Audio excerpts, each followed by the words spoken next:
na nagsasabing natalikod na raw ang simbahang tunay.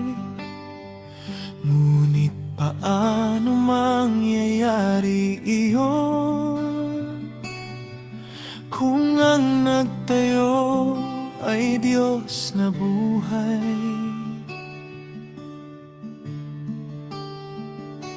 Sa batong matibay siya nagtatag, pangako niya'y di magugupo kailanman. Noong 33 taon ni Kristo, sa Jerusalem unang itinayo ang iglesia niya.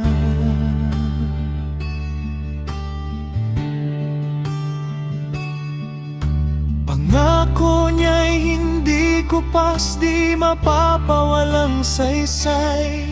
Ang pintuan ng impyerno'y hindi magwawagi. Kung ang salita niya'y walang mali at walang hanggan, ba't paniniwalaan ang aral na bawas at dagdag lang ng tao? Bakit maniniwala sa simbahan na tatatag lang ng karaniwang tao, na nagsasabing sila daw ang huling sugo? Hindi matatalikod ang simbahan niya, kasama natin siya hanggang wakas ng mundo. Ang ulo at katawan hindi mapaghihiwalay. Ang iglesia ni Kristo kailanmay totoo. Kahangalan ang aral na nagsasabing na wala pag-ibig ng Diyos, di napuputol kahit kailan pa.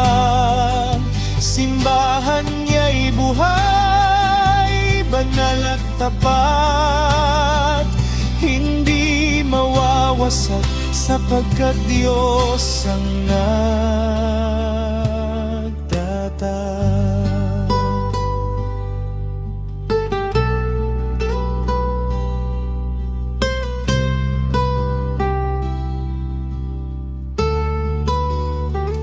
Kung tunay na ulo ay si Kristo, saan naroon ang katawan, naroon siya. Hindi pwedeng sabihin iniwan niya tayo. Hindi siya tao na marunong magsinungaling pa. At mula sa Jerusalem noong unang araw ng simbahan, biyaya niya'y umagos sa buong sanlibutan. Kung Diyos ang gumagabay sa simbahan, paano pa sasabihin lubos na natalikod daw sila ngayon?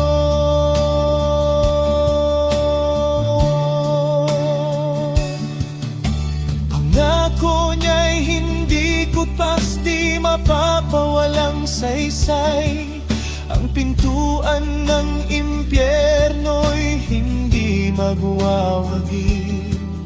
Kung ang salita niya'y walang mali at walang hanggan, ba't paniniwalaan ang aral na bawas at dagdag lang ng tao?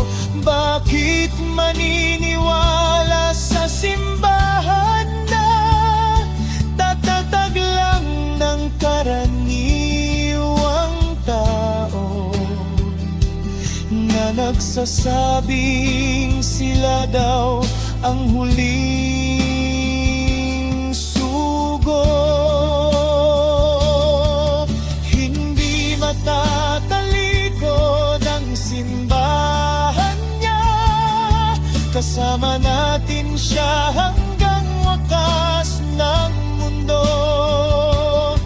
Ang ulo at katawan hindi mapaghihiwalay.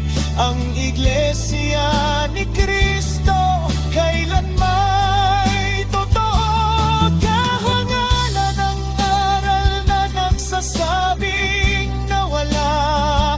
Pag-ibig ng Diyos di napuputol kahit kailan pa.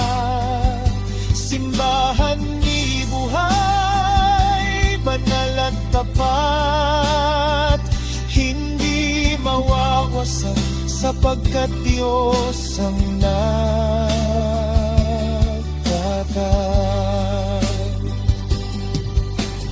Kung ang Diyos mismo ang nagtatag, sino ang may lakas para ito'y wasakin? Kung Panginoon natin ang laging gabay, sino ang magtatapang na siya'y salungatin? Hindi niya iiwan ang kanyang minamahal. Ang Iglesia ni Cristo na tunay at banal. Mula pa sa Jerusalem nung unang araw ng kasaysayan, mananatiling buhay sa katotohanan.